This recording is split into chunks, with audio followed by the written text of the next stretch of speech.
Santhosh G എപ്പോ വന്നാലും പറയുന്നതാ ഇത് ന്യൂസ് ഇടുന്നതിനാ, ഇത് പോപ്പുലാരിറ്റിയിൽ കൊണ്ടുവരുന്നതിനാ. സന്തോഷ് ജി എങ്ങനെ പോപ്പുലറായേ?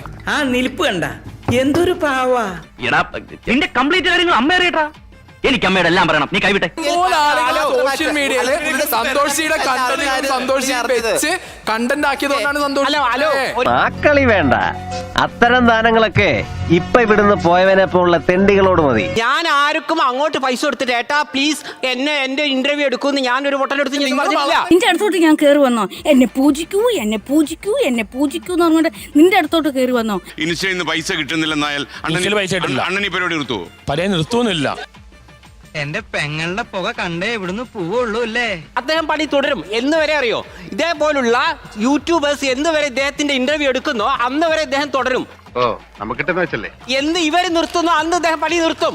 അങ്ങനെ ഞങ്ങൾ പണി നിർത്തുന്ന ദിവസം ഈ സന്തോഷ് പണിയിട്ടും വീട്ടിലിരിക്കും. ആളറിഞ്ഞ് കളിക്കട ചെറ്റെ. വിഷ്ണുവിന് ബുദ്ധിയൊക്കെ ഉണ്ട്, പക്ഷെ ഇങ്ങോട്ട് വന്ന് കയറുന്നതിന് മുമ്പ് അവളോടെങ്കിലും ഒന്ന് അന്വേഷിക്കായിരുന്നു ഞാൻ ആരായിരുന്നു. ബാക്കിയുള്ളവരുടെ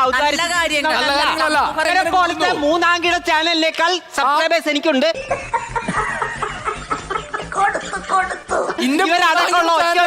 പറയാൻ പറ്റൂ, സ്വന്തമായി മൂന്നാംകിട ചാനലായിട്ട് മലയാളികളുടെ മുന്നിൽ വളർന്നു വന്ന ഒരു വ്യക്തി. ഇവരെ പോലത്തെ മൂന്നാംകിട ചാനലിന് മറ്റുള്ളവർ വേണം. അയാള് പറഞ്ഞതിൽ ഇപ്പൊ എന്താ കുഴപ്പം? കത്തുമ്പോ വാഴ വെട്ടാൻ പോയാലേ അങ്ങനെ ഇരിക്കും. ഇവരെ പോലത്തെ ചാനലിന് പണം ഉണ്ടാക്കണമെങ്കിൽ XY വേണം. അവന്റെ മോശവും അല്ലെങ്കിൽ അവന്റെ കോമാളിത്തരും അവളുടെ അഡൽട്ടും കാണിച്ച് അടിച്ചു മാറ്റിയിട്ടാണ് ഇവർ ചെയ്യുന്നത്. അതെന്തിനാടാ പന്നി ഇപ്പൊ പറഞ്ഞതല്ല, പിന്നീട് വരെ അവസരം കിട്ടിയില്ലെങ്കിൽ. സന്തോഷ് പണ്ടിന്റെ പൈസ ഉണ്ടാക്കാൻ ഇതേപോലത്തെ മറ്റവൻ വേണ്ട, വണ്ടി തള്ളാൻ വേറൊരു സഹായം വേണ്ട, ഞാൻ മാത്രം മതി. പിന്നെ ഈ യൂട്യൂബ് ചാനലുകാർ വിളിച്ചില്ലെങ്കിലും ഇല്ലെങ്കിലും സന്തോഷ് പണ്ഡിറ്റ് നിലനിൽക്കുന്നുണ്ട്. ഇവരെ സംബന്ധിച്ചിടത്തോളം മറ്റുള്ളവൻ ഇല്ലെങ്കിൽ ഇവർ വട്ടപൂജ്യമാണ്, ഇവർ മൂന്നാംകിട ചാനൽ മാത്രമാണ്. കിട്ടിയാ ഇല്ല, ചോദിച്ചു വാങ്ങിച്ചു. സന്തോഷ് പണ്ഡിറ്റിന്റെ ആദ്യ കാലഘട്ടത്തിൽ ചാനൽ ചർച്ച മുതൽ ഇദ്ദേഹത്തിന്റെ സിനിമ മുതൽ നോക്കിക്കഴിഞ്ഞാൽ അപരാധം എന്ന് പറഞ്ഞിരുന്ന മനുഷ്യനിൽ നിന്ന് ഞാൻ മാറി.